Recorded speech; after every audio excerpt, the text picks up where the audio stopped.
दिल्लीच्या जंतर मंतरवरती सध्या सोनम वांगचुक हे उपोषणाला बसलेले आहेत आणि उपोषणाचा आजचा 17वा दिवस आहे। लक्षात घ्या 17व्या दिवशी त्या व्यक्तीची काय अवस्था झालेली असेल।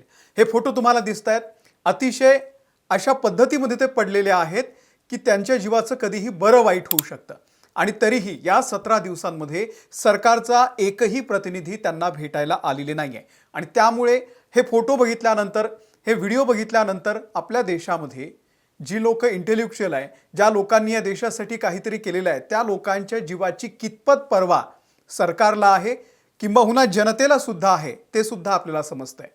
हे जे आंदोलन आहे ते सुरू झालं होतं सीजेपी या कॉकरोच जनता पार्टी सोशल मीडियावरती मोठी मोहीम चालली। त्यानंतर अभिजीत दिपके हे भारतामध्ये आले आणि त्यांनी जंतर मंतरवरती आंदोलन सुरू केलं आणि त्या आंदोलनामध्ये सोनम वांगचुक यांनी उपोषण सुरू केलं। कशासाठी? तर नीटमध्ये जो घोटाळा झालेला आहे, शिक्षण क्षेत्रामध्ये ज्या पद्धतीनं एक प्रकारे विद्यार्थ्यांच्या भवितव्याशी खेळलं जातंय, तर त्यांची अपेक्षा अशी आहे की धर्मेंद्र प्रधान यांनी या सगळ्या घोटाळ्याची, नीटमध्ये झालेल्या या गैरव्यवहाराची जबाबदारी घ्यावी आणि आपला राजीनामा द्यावा। परंतु सरकारकडून या संदर्भात कुठलंही वक्तव्य नाहीये, सरकारचा कोणताही प्रतिनिधी त्या ठिकाणी जात नाहीये आणि ज्या पालकांसाठी, देशभरातल्या पालकांसाठी सोनम वांगचुक हे जंतर मंतरवरती बसलेले आहेत, त्या पालकांचाही त्यांना पाहिजे तसा सपोर्ट नाहीये। कारण आपल्याला माहिती आहे 2 मिलियन, 3 मिलियन, 5 मिलियन पर्यंत सगळे तिथे इंस्टाग्रामवरती सगळे त्यांचे फॉलोअर्स गेलेले होते। परंतु आज जंतर मंतरवरती काय परिस्थिती आहे, तर आज जंतर मंतरवरती अगदी बोटावरती मोजता येईल इतकीच लोक त्या ठिकाणी आहेत। त्यामुळे सोनम वांगचुक यांच्या सोबत जे सुरू आहे ते येत्या काळामध्ये जी लोक उपोषणाला बसणार आहेत, जी लोक एखादा मुद्दा घेऊन सरकारला प्रश्न विचारणार आहेत, त्यांच्यासाठी खूप मोठं या एक प्रकारचा धडा आहे। आपल्याला 2011चं अण्णा हजारे यांचं आंदोलन माहिती आहे, ज्या आंदोलनानं या देशामध्ये काँग्रेसची सत्ता उलथवून टाकली। 2011 हे आंदोलन झालेलं होतं, पण 11 दिवस हे आंदोलन चाललं। 11व्या दिवशी उपोषण सोडवण्यासाठी काँग्रेसच्या वतीनं सातत्यानं त्यांच्यासोबत एखादे मंत्री, विलासराव देशमुख स्टेजवरती गेलेले होते, जे महाराष्ट्राचे मुख्यमंत्री राहिलेले होते, केंद्रामध्ये मंत्री होते, त्यांनी ते उपोषण सोडवण्यासाठी प्रयत्न केलेले होते। पण आज 17वा दिवस आहे। विचार करा, अण्णा हजारे यांचं आंदोलन 11 दिवस चाललं, उपोषणाला ते बसलेले होते आणि त्याच जंतर मंतरवरती आज सोनम वांगचुक 17व्या दिवशी बसलेले आहेत। पण सरकारचा एक साधा नगरसेवक, एक साधा प्रतिनिधी सुद्धा त्यांच्याशी बोलायला तयार नाहीये। सरकारकडून नीटची जबाबदारी घेतली जात नाहीये। धर्मेंद्र प्रधान यांना कशासाठी वाचवते सरकार, हा प्रश्न या निमित्तानं विचारला जातोय। लक्षात घ्या, लेह लडाखमध्ये कडाक्याच्या थंडीमध्ये सैनिकांसाठी त्यांनी मोठं काम केलेलं आहे सोनम वांगचुक यांनी। लेह लडाखसारख्या दुर्गम भागामध्ये शिक्षणाचं एक मोठं विद्यापीठ त्यांनी उभारलं, अनेकांसाठी त्या ठिकाणी शिक्षणाची सोय केली।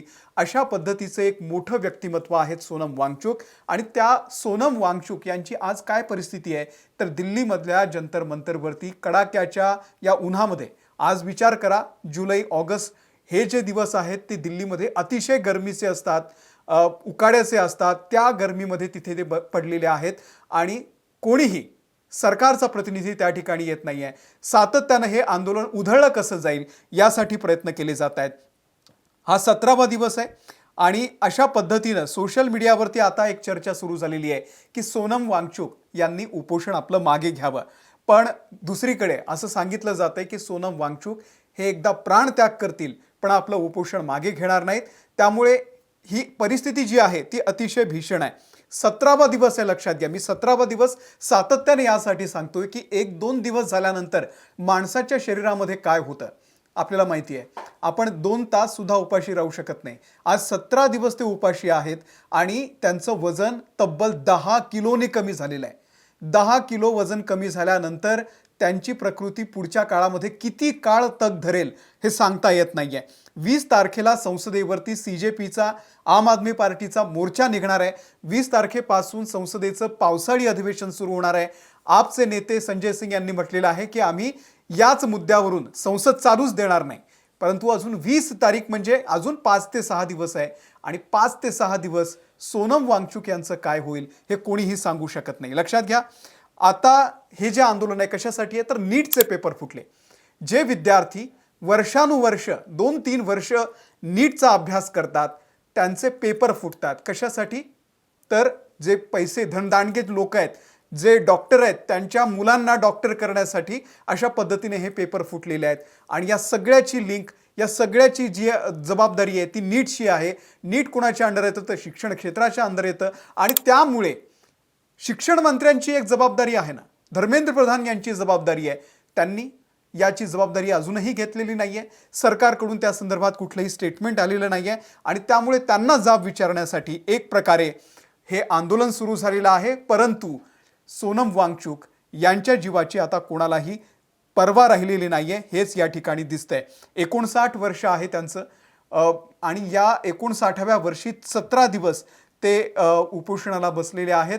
त्यामुळे आता तरी सरकारनं लवकरात लवकर एखादा प्रतिनिधी त्यांच्या भेटीसाठी पाठवावा.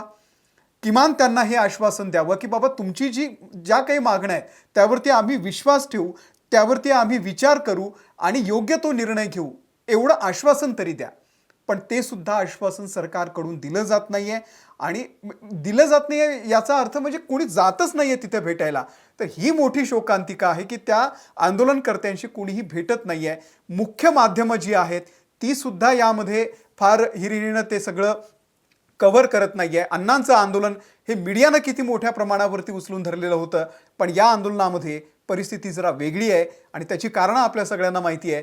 परंतु आता येत्या काळामध्ये पालकांनी सुद्धा या आंदोलनाला या ना त्या मार्गानं त्या ठिकाणी जाऊन पाठिंबा दिला पाहिजे. त्या संदर्भातले व्हिडिओ सोशल मीडियावरती याच्यावरती त्याच्यावरती पोस्ट केले पाहिजे आणि सरकारवरती दबाव आणण्याची जबाबदारी आपल्या सगळ्यांची आहे. कारण शेवटी प्रश्न एका व्यक्तीचा आहे, ज्या व्यक्तीनं आपलं आयुष्य या देशासाठी दिलेलं आहे आणि एका व्हॅलिड मुद्द्यासाठी हे आंदोलन सुरू आहे. त्यामुळे या आंदोलनाला मोठ्या प्रमाणावरती लोकांनी सुद्धा पाठिंबा देणं गरजेचं आहे. ज्या पालकांसाठी ते आंदोलन करतायत त्या पालकांचा सुद्धा, त्या विद्यार्थ्यांचा सुद्धा त्यांना पाहिजे तेवढा तसा रिस्पॉन्स नाही आहे. त्यामुळे येत्या काळामध्ये नेमकं काय घडतंय ते पाहणं फार महत्त्वाचं आहे. 20 तारखेपर्यंत अजून वेळ भरपूर आहे, पण तोपर्यंत सोनम वांगचुक यांची प्रकृती ही ढासळलेली आहे. 17व्या दिवशी त्यांनी अण्णाचा एक कण सुद्धा घेतलेला नाही आहे. मिठाच्या पाण्यावरती जगतायत आणि त्यामुळे सरकारनं आता याचं तरी गांभीर्य लवकरात लवकर ओळखावं हीच अपेक्षा आहे. तुमचं या सगळ्या संदर्भात नेमकं काय मत आहे? सरकारनं आता तरी एक प्रतिनिधी तरी सोनम वांगचुक यांच्या भेटीसाठी पाठवावा का? तुमचं मत खाली कमेंटमध्ये नक्की सांगा. या व्हिडिओमध्ये इथेच थांबतोय. धन्यवाद.